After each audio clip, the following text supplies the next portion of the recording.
টেক্কা সিনেমার গান নাকি বহুরূপী সিনেমার গান, দুটো সিনেমা যেন কম্পিটিশন করছে গানের দিক থেকে এবং সিনেমার দিক থেকে। এই বছর পুজোতেই দুটো সিনেমা আসছে। টেক্কা সিনেমার যে গানটা বেরিয়েছে, তোমায় ছেড়ে যেতে পারলাম কই, এই গানটাতে প্রথমেই যদি কথা বলি দেবের পারফরমেন্স। গানটাতে দেব যে চিৎকারটা করছে ভাই, ব্যাপক লাগছে। দেব এই সিনেমাতে ফাটিয়ে দিয়েছে ভাই, সিরিয়াসলি বলছি। তাকে যেরকম লাগছে দেখতে, হেভি হেভি কাজ করেছে। এবং গানটা নিয়ে যদি কথা বলি, এই গানটা গেয়েছে অনুপম রায়, গানটাতে মিউজিক করেছে রণজয় ভট্টাচার্য। সৃজিত মুখার্জির ছবির গান মানে দেখতে হবে না ভাই, সেই গানটা চার্টবাস্টার ব্লকবাস্টার হবেই।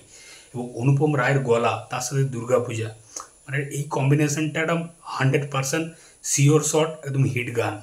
তো গানটাও কিন্তু ব্যাপক, সিরিয়াসলি চুমু লাগছে গানটা শুনতে। এত ইমোশনাল, এত সুন্দর একটা গান, মানে আমার তো গানটা হেভি লেগেছে ভাই, সিরিয়াসলি বলছি। এবং যদি বহুরূপী সিনেমার গানগুলো বলি, বহুরূপী সিনেমাতে 3টে গান বেরিয়েছে। একটা শিমুল পলাশ যে গানটা, যার মধ্যে একটা ভাটিয়ালি, একটা বাঙালিয়ানা ব্যাপার আছে, ওই গানটা কিন্তু বেশ ভালো। এবং রিসেন্টলি যে গানটা বেরালো ডাকাতিয়া বাসি, ওই গানটার মধ্যে একটা মজা আছে, একটা ব্যাপার আছে। এবং কৌশানী মুখার্জি যেরকম খাজা টাইপের সিনেমা করতো, সেখান থেকে বেরিয়ে এরকম একটা ভালো প্রোডাকশন হাউসের সাথে সিনেমা, এরকম একটা ভালো সিনেমার পার্ট হচ্ছে, এটা তার কেরিয়ারটাই কিন্তু পুশ করবেই। বনি পাতালা হাগার মতো সিনেমা করছে, কিন্তু কৌশানী মুখার্জি নিজেকে চেঞ্জ করার কথা ভাবছে, এটা দেখলে ভালো লাগে। কৌশানী মুখার্জির পারফরমেন্স কিন্তু এই সিনেমাতে আশা করছি ভালো হতে চলেছে। তো এই গানটাও কিন্তু বেশ ভালো। আর 3 নাম্বার যে গানটা, যেটা একটা রোমান্টিক ট্র্যাক, যেটাতে আবির রীতাবরী ছিল, গানটার টাইটেলটা আমার মনে নেই, সেই গানটাও কিন্তু বেশ ভালো, যেটা শ্রেয়া ঘোষাল গিয়েছিল।